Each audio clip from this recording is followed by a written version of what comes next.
Hello everyone, I am Mac Soni. हम अपना chapter digestion and absorption आज स्टार्ट कर रहे हैं। इसके एनसीईआरटी मैंने ऑलरेडी हाईलाइट करके रखी है, जिसमें येलो हाइलाइटर आपका रिप्रेजेंट कर रहा है जो इजी क्वेश्चन है उनको, देन ब्लू हाइलाइटर जो अच्छे क्वेश्चंस बनते हैं और बन चुके पास्ट ईयर क्वेश्चन से उन पर, और थर्ड हमारा जो ग्रीन हाईलाइट है वो रिप्रेजेंट कर रहा है एनसीईआरटी की ऐसी लाइंस और ऐसे वर्ड्स जिनको हम लोग नेग्लेक्ट कर देते हैं पर वहीं से क्वेश्चन बन जाता है, और उन एक वर्ड्स की वजह से, वो जो एक वर्ड है उसकी वजह से ही हम लोग उसको नेगेटिव कर देते हैं। तो इन पर अच्छे से आप लोग ध्यान देना। आज हम लोग एलिमेंट्री कैनाल की लेयर्स और कौन कौन सी डाइजेस्टिव ग्लैंड्स हैं उनके बारे में पढ़ेंगे। तो स्टार्ट करते हैं एलिमेंट्री कैनाल से। तो एलिमेंट्री कैनाल्स हमारी ईसोफेगस से लेकर रेक्टम तक एलिमेंट्री कैनाल की वॉल 4 लेयर्स की बनी होती है, जिनके नेम है serosa, muscularis, submucosa and mucosa. Serosa outermost layer है जो कि थिन मेसोथीलियम और कनेक्टिव टिश्यू की बनी होती है। मेसोथीलियम मतलब होता है जो एकदम अंदर वाले ऑर्गन से उनकी epithelium, epithelium of visceral organ. Then हमारी मस्कुलरिस, ये बनी होती है स्मूथ मसल्स की, यूजुअली अरेंज्ड होती है inner circular and outer longitudinal layer में। कुछ जगहों पर ऑब्लिक मसल्स लेयर भी प्रेजेंट होती है। देन सबम्यूकोजल लेयर, ये बनी हुई होती है लूज कनेक्टिव टिश्यू की and containing nerve, blood and lymph vessels. Then ये इंपॉर्टेंट लाइन हमको याद रखनी है कि ड्यूडेनम की जो सबम्यूकोजा है उसमें ग्लैंड्स भी प्रेजेंट होती है। देन हमारी जो म्यूकोजा है वो सबसे अंदर वाली हमारी ल्यूमन की सबसे इनर मोस्ट लेयर होती है, और ये लेयर इरेगुलर फोल्ड्स बनाती है जिनको रूगी बोला जाता है स्टमक में, और हमारी जो स्मॉल इंटेस्टाइन है उसमें स्मॉल फिंगर लाइक फोल्डिंग्स बनाती है जिन्हें विलाई बोला जाता है। विलाई की सरफेस पर प्रेजेंट सेल्स से बहुत ज़्यादा नंबर में माइक्रो प्रोजेक्शंस निकलते हैं जिनको माइक्रोविलाई बोलते हैं, जिसकी वजह से हमें ब्रश बॉर्डर जैसा दिखता है।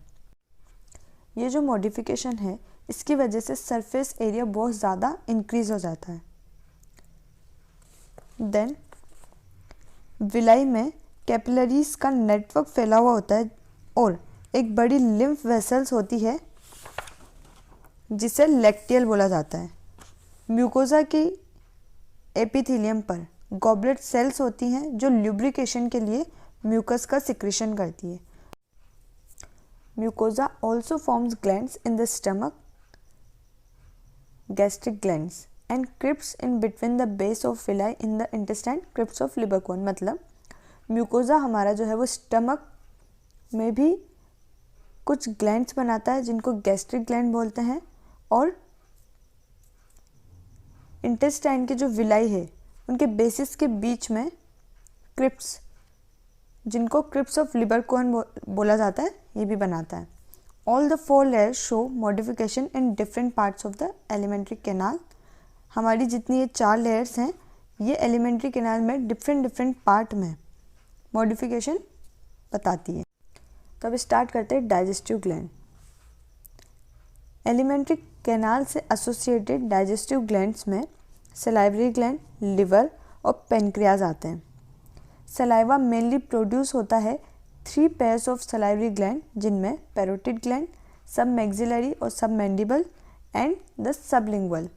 पैरोटिड ग्लैंड हमारी चिक में, सब मैक्सिलरी और सब मैंडिबल लोअर जा, और सबलिंगुअल मतलब बिलो द टंग यहाँ प्रेजेंट होती है। अब ये इंपॉर्टेंट लाइन है कि ये जो तीनों ग्लैंड्स हैं, जो 3 पेयर्स ऑफ ग्लैंड्स हैं, ये बकल कैविटी के बाहर प्रेजेंट होते हैं और सलाइवरी जूस को बकल कैविटी के अंदर सिक्रीट करते हैं। अब स्टार्ट करते हैं लिवर। लिवर हमारी बॉडी की लार्जेस्ट ग्लैंड है जिसका वेट एक अडल्ट ह्यूमन में 1.2 से 1.5 kg होता है। ये सिचुएटेड होता है एब्डोमिनल कैविटी में और डायफ्राम के ठीक नीचे प्रेजेंट होता है। इसमें 2 लोब्स होते हैं। अब एक इम्पॉर्टेंट लाइन जो एनसीईआरटी में नहीं दी है कि ये दोनों लोब्स सेम नहीं होते हैं। राइट लोब लेफ्ट लोब के कंपैरिजन में 5 to 6 टाइम लार्जर होता है। देन हिपैटिक लोब्यूल हमारे लिवर की स्ट्रक्चरल और फंक्शनल यूनिट है, जिनके अंदर हिपैटिक सेल्स होती है जो कि कॉर्ड में अरेंज्ड होती है, और हर एक लोब पर कनेक्टिव टिश्यू की बनी हुई एक थिन लेयर होती है जिसको ग्लिसन कैप्सूल बोला जाता है। ये इम्पॉर्टेंट है कि हिपैटिक लोब्यूल की कवरिंग को क्या बोला जाता है, तो ग्लिसन कैप्सूल बोला जाता है। हिपैटिक सेल्स से बाइल का सिक्रीशन होता है जो हिपैटिक डक्ट से होते हुए एक थिन मस्कुलर सेक लाइक स्ट्रक्चर गॉल ब्लैडर में कंसंट्रेट और स्टोर होता है। गॉल ब्लैडर की डक्ट जिसको सिस्टिक डक्ट बोलते हैं और लिवर की डक्ट जिसे हिपैटिक डक्ट बोलते हैं, दोनों मिलकर के एक कॉमन बाइल डक्ट बनाती है। देन बाइल डक्ट और पेनक्रियास की डक्ट, पेनक्रियाटिक डक्ट का नाम होता है डक्ट ऑफ विर्जम। ओके, कंफ्यूज नहीं होना है, ध्यान रखना है। गॉल ब्लैडर की डक्ट और हिपैटिक डक्ट दोनों मिलकर के तो कॉमन बाइल डक्ट बनाएगी और फिर बाइल डक्ट और पेनक्रियाटिक डक्ट दोनों मिलकर के हिपैटो पेनक्रियाटिक डक्ट बनाएगी जो कि ड्यूडेनम में खुलती है, जिसका रेगुलेशन स्फिंक्टर ऑफ ओडी के थ्रू होता है। अब स्टार्ट करते हैं पेनक्रियास।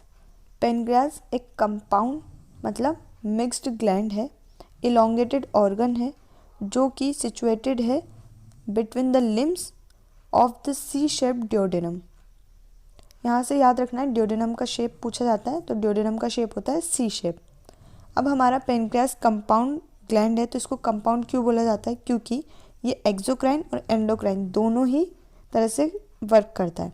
इसका exocrine portion alkaline pancreatic juice secrete करता है जिसमें एंजाइम्स होते हैं, और इसका जो एंडोक्राइन वाला पोर्शन है वो हार्मोन सिक्रीट करता है, इंसुलिन और ग्लूकेगॉन। तो आज के लिए बस इतना ही। अगर आपको ये वीडियो अच्छा लगा हो, इससे आपको कोई वैल्यू मिली हो, तो please like, subscribe and share. Thanks for watching.